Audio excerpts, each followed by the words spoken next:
Hey, hey, hey. Mhm. Welcome to your Monday motivation. Yes. Well, hello. I'm Dr. Stephanie Boyce. It's nice to see y'all. I am trying something new today. So, mhm, I'm just going to dive right in because it's Monday Motivation with Dr. Stephanie Boyce. And I have to start out today by welcoming you. It's a new week. It's going to be a wonderful week. But the first thing I want to say is um, I have a specific piece of motivation for you this week.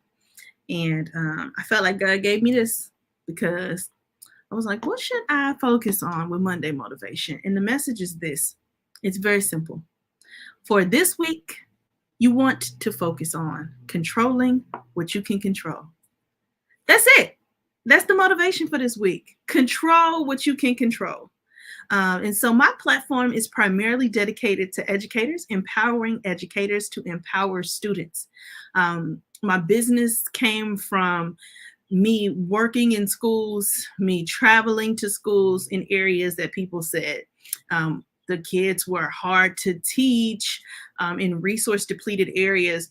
And what I found through my research and traveling to schools, meeting with principals, teachers, talking to them, in addition to the research that I did for my dissertation, was that there were some people being strategic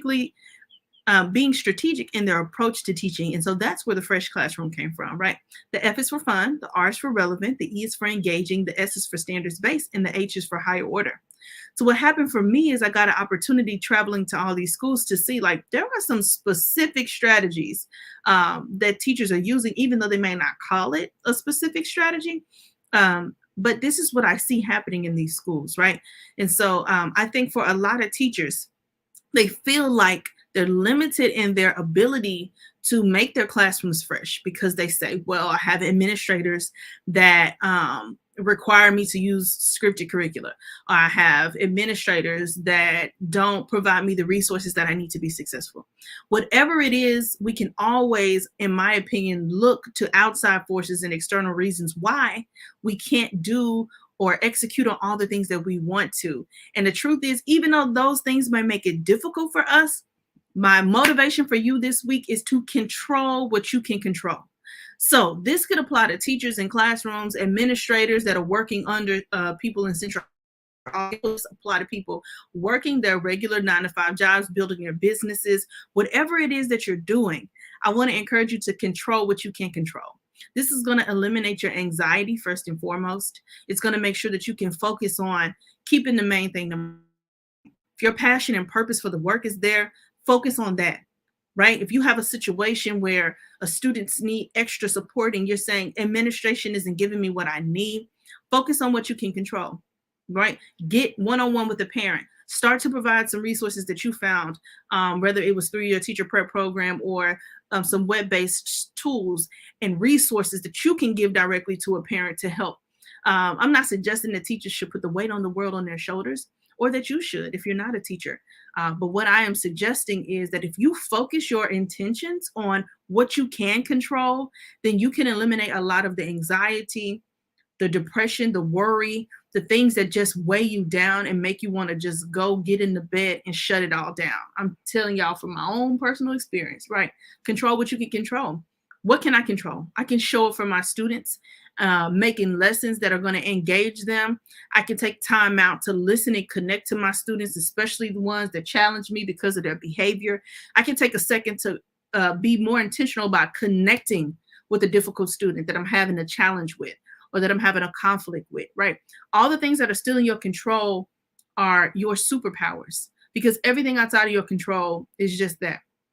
There's nothing you can do about it sometimes. Sometimes there's still something you can do, but in the short term, control what you can control.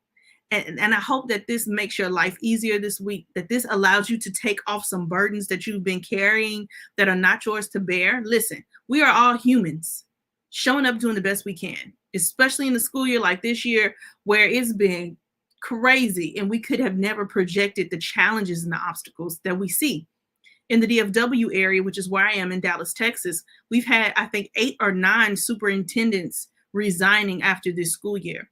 And I see people keep posting and reposting these articles about these superintendents resigning and saying, what is going on here? I've had some people tag me like, what's this about? And I'm like, I can't speak to everyone's experience, but what I do know is that there is a lot of pressure on schools to produce, to fill these gaps and voids that students have had in this past couple of years since COVID happened and rocked our educational systems, right? And so I would argue that it doesn't even matter how much money you make when you're the top dog in a district. There is so much pressure right now that even people making a whole lot of money are resigning. So what I'm saying to you is consider the fact that you're human, make adjustments where you can, and then control what you can control. Be great and show up for your students in ways that are real and authentic and that allow them to be real and authentic as y'all learn together in the classroom. And I look forward to speaking to you all soon and seeing all the great things that you will do in your classrooms. Y'all have a great week. Until next time, I'm Dr. Boyce.